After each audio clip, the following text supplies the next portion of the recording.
Good afternoon student, I hope you are all well. First chapter है जो आपका India, size and location. जैसे कि जब तक की क्लासेस ऑफलाइन चलती रही हैं स्कूल में, तो मैंने इसका एक पेज कंप्लीट करा दिया था और इसका इंट्रोडक्शन भी कंप्लीट करा दिया था, लेकिन नए सिरे से मैं इस चैप्टर को दोबारा से स्टार्ट कर रहा हूँ। दोबारा से आज मैं इस लेसन का इंट्रोडक्शन आप लोगों को दे रहा हूँ।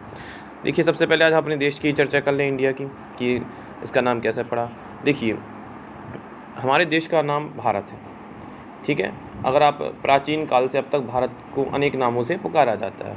देखिए, प्राचीन काल में भारत के विशाल उपमहाद्वीप को भारतवर्ष के नाम से जाना जाता था।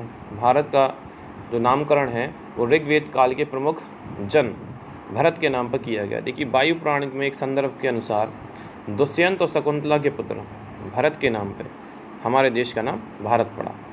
देखिए, और इससे पहले मैं आपको बता दूं, जब भारत में आर्यों का आगमन हुआ तो आर्यों के आगमन के समय भारत को आर्यवर्त के नाम से जाना लगा।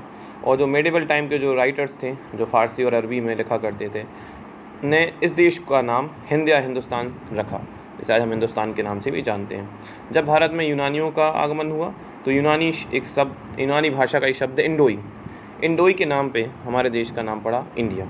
आप सब जानते हैं कि यूनान से आने वाला पहला जो ट्रैवलर था उसका नाम था मैगस्थनीज, और इसकी जो बुक है उसका नाम है इंडिका। आप लोगों ने क्लास 6 में हिस्ट्री में इसको ज़रूर ध्यान से पढ़ा होगा। अब चर्चा कर रहे हैं हम अपने देश की साइज़ एंड जोग्राफिकल लोकेशन की।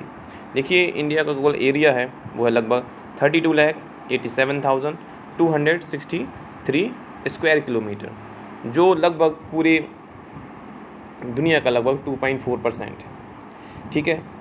अगर हम अपने देश की साइज के हिसाब से बात कर लें तो हमारे नॉर्थ टू साउथ का जो एक्सटेंट है या विस्तार है वो लगभग है 3,214 किलोमीटर, और जो हमारा ईस्ट टू वेस्ट तक का विस्तार है या एक्सटेंट है वो लगभग है 2,933 किलोमीटर, ठीक है।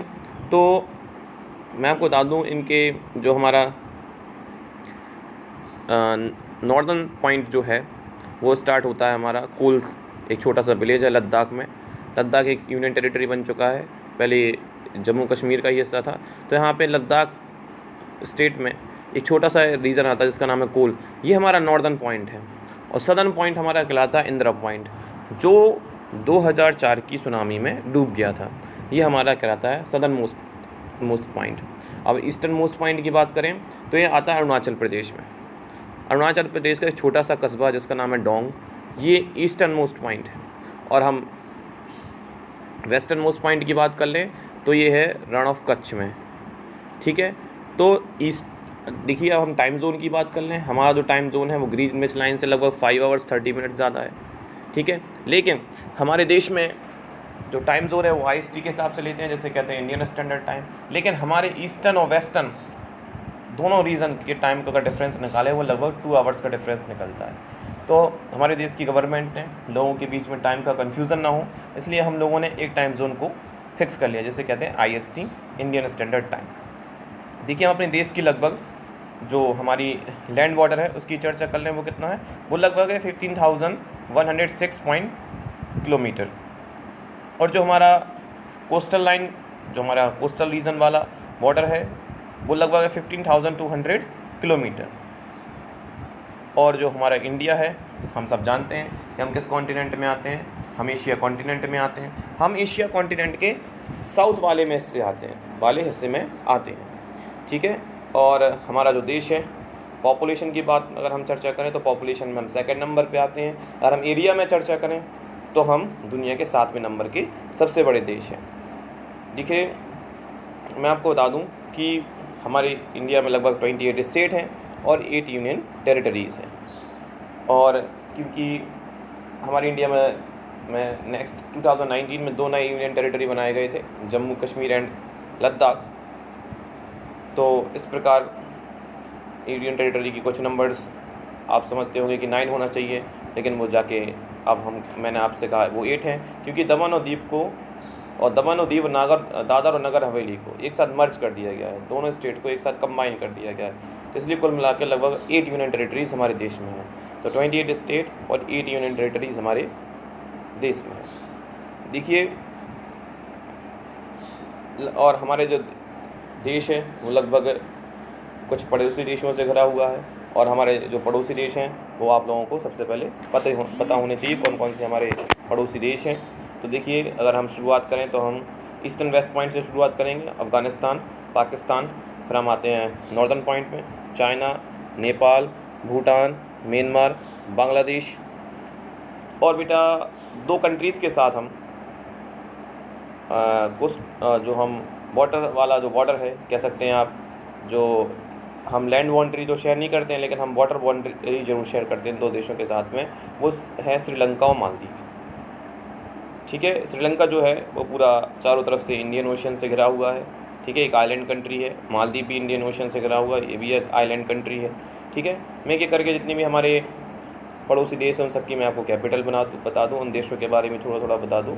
अफ़गानिस्तान जो देश है, हम इसके साथ नैरो बॉर्डर शेयर करते हैं, क्योंकि हम अफ़गानिस्तान से उस इलाके से बॉर्डर शेयर करते हैं जहाँ पे स्थित है POK, जिसे कहते हैं पाक ऑक्यूपाइड कश्मीर। अफ़गानिस्तान की कैपिटल काबुल है और इस देश के हालात इस समय ख़तरनाक स्थिति में है, क्योंकि यहाँ पे आतंकवादियों का ज़्यादा कब्जा है। यहाँ की जो आप कह सकते हैं जो कॉन्स्टिट्यूशन है पूरी तरीके से तबाह है। तो यहाँ पे इस समय आप कह सकते हैं यहाँ पे ये देश बिल्कुल जंग से घिरा हुआ है, वॉर से घिरा हुआ है। पाकिस्तान हमारा पड़ोसी देश है, इसकी कैपिटल इस्लामाबाद है। अब हम बात करते हैं नॉर्दर्न पॉइंट की ओर चलते हैं, तो चाइना की कैपिटल बीजिंग है। और चाइना की बात कर लें तो चाइना जो है आज वो दुनिया के सबसे ताकतवर देशों में शामिल हो रहा है, धीरे धीरे आगे बढ़ रहा है, और हम उसके साथ उसका जो कंपटीशन है वो आज हमारे देश के साथ भी है। हम भी धीरे धीरे ग्रोथ कर रहे हैं। और अगला देश है नेपाल, जिसकी कैपिटल है काठमांडू। अगला देश है भूटान, जिसकी कैपिटल है थिम्पू। अगला देश है बांग्लादेश, जिसकी कैपिटल है ढाका। अगला देश है म्यांमार, जिसकी कैपिटल है रंगून। देखिए मैं आपको एक जानकारी दे दूँ, म्यांमार आज़ादी से पहले हमारे देश का ही हिस्सा हुआ करता था, लेकिन आज़ादी के बाद सबसे पहले हमारे देश से जो देश अलग हुआ था उसका नाम था म्यांमार। सबसे पहले म्यांमार हमारे देश से अलग हुआ था। अब नीचे की बात करें तो हम नीचे की ओर आते हैं, मैप में सदर्न पॉइंट में आते हैं तो श्रीलंका है। श्रीलंका की कैपिटल कोलंबो है और इसकी नई प्रस्तावित जो कैपिटल है वो जयवर्धनेपुर है। फिर मालदीव की कैपिटल जो है वो माले है। ठीक है, तो ये हमारे पड़ोसी देश हो गए। अब मैं बात कर लूँ दुनिया के और देशों के बारे में, टॉप 10 कंट्रीज़ के बारे में एरिया वाइज जो आपकी बुक में दिए गए हैं।